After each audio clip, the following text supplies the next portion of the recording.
అందరికీ నమస్కారం. దక్షిణాయనం వర్ష ఋతువు భాద్రపద మాసం కృష్ణపక్షం పంచమి ఆదివారం. ఈరోజు చాలా విశేషమైనటువంటి రోజు.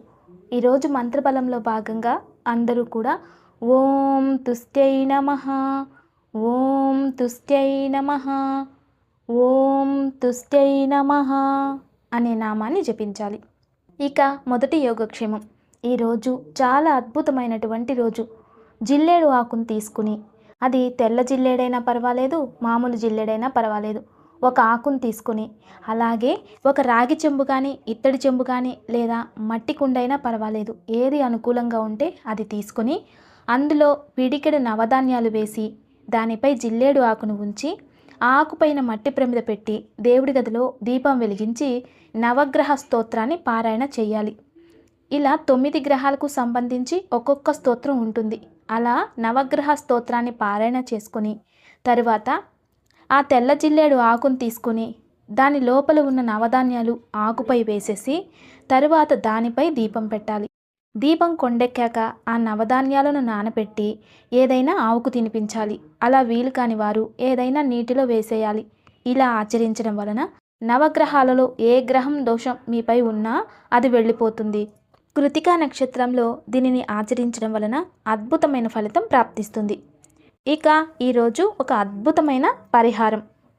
ప్రకృతిని ఎవరైతే ప్రేమిస్తారో, ప్రకృతిని ఎవరైతే నమ్మి పూజిస్తారో, అలాగే ప్రకృతిని ఎవరైతే విశ్వసిస్తారో వారికి ప్రకృతి ఖచ్చితంగా అనుకున్నది నెరవేర్చుతుంది.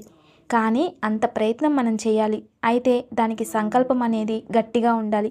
ఇంకా సంకల్పానికి తోడు ఆత్మబలం తోడైతే అనుకున్నది ఏదైనా ఖచ్చితంగా జరుగుతుంది. అదృష్టంతో పాటు శ్రమ కూడా తోడైతే జీవితంలో అనుకున్నది సాధించేస్తారు. అదృష్టం ఉన్నా కూడా శ్రమ లేకపోతే ఏదీ జరగదు. అలాగే శ్రమ చేస్తూ ఉండి అదృష్టం లేకపోతే ఆ శ్రమలోనే ఉండిపోతారు. అభివృద్ధి అనేది ఉండదు. అలా జీవితంలో అదృష్టంతో పాటు శ్రమ ఉండాలి, శ్రమతో పాటు అదృష్టం కూడా ఉండాలి. అయితే కొన్నిసార్లు ఎంత ప్రయత్నం చేసినా, ఎంత కష్టపడినా కూడా అనుకున్నది సాధించలేకపోతూ ఉంటాం. అలాంటప్పుడు ఈ కార్యసిద్ధి ఆంజనేయ స్వామి వారి మంత్రం జపించడం వలన సర్వం సిద్ధిస్తుంది. ఆంజనేయ స్వామి చిరంజీవి. అశ్వత్థామ బలిర్వ్యాసో హనుమాంచ విభీషణ కృపః పరశురామంచ సప్తైతే చిరజీవనః. కలియుగ అంత్యం వరకు సాక్షాత్ హనుమంతుడు కలియుగంలో రామభక్తుల్ని కాపాడుతూ ఉంటారట.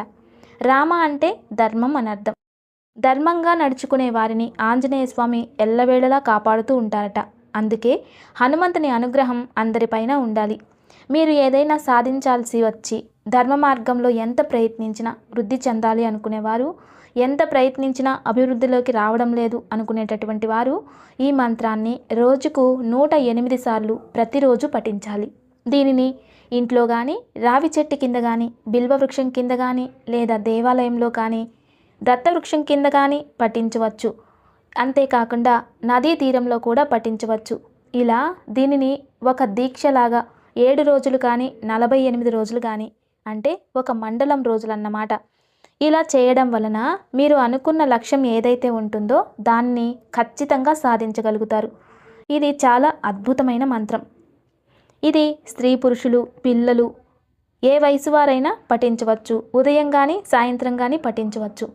ఇంట్లో చేసేవారైతే దేవుని గదిలో చిన్న ఆంజనేయ స్వామి ప్రతిమని కానీ ఫోటో కానీ పెట్టుకుని సింధూరాన్ని స్వామివారికి సమర్పించి ఎర్రని పూలతో అలంకరించి చేతిలో కొన్ని అక్షింతలు 2 పుష్పాలు తీసుకుని మీరు ఏదైతే కార్యం జరగాలి అనుకుంటున్నారో అది సంకల్పం చేసుకుని ఆ అక్షింతలు స్వామివారికి సమర్పించి దీపం వెలుగులో కూర్చొని ఈ మంత్రాన్ని జపించాలి.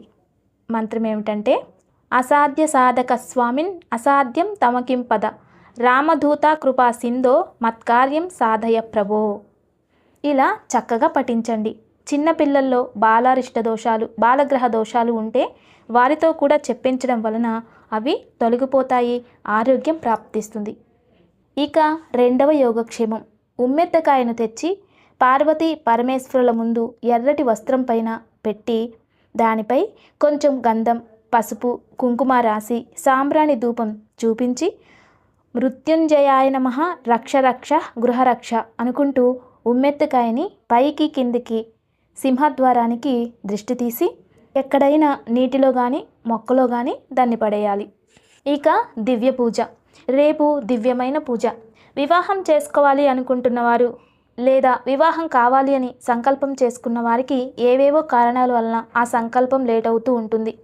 ఎన్ని సంబంధాలు చూసినా ముందుకు రావట్లేదు అనుకునేవారు రేపు ఉదయాన్నే ఒక కొబ్బరికాయను ఇంట్లో శివుడి ఫోటో ముందు పెట్టి దానికి కొంచెం పసుపు కుంకుమ రాసి వివాహం కావాలని సంకల్పం చేసుకుని ఆ కొబ్బరికాయను కొట్టి అందులోని నీళ్లను జాగ్రత్తగా తీసుకుని పక్కన ఉంచుకుని ఆ కొబ్బరి చిప్పలను స్వామివారికి నైవేద్యం చేసి మంగళ నీరాజనాలు ఇచ్చేసి పూజానంతరం ఆ కొబ్బరి నీళ్లను తీసుకెళ్ళి మీ సంకల్పం చెప్పుకొని రావి చెట్టుకు కానీ లేదా నాగశిలలకి కానీ ఆ రెంటిలో వేటికైనా కూడా పోసేయాలి.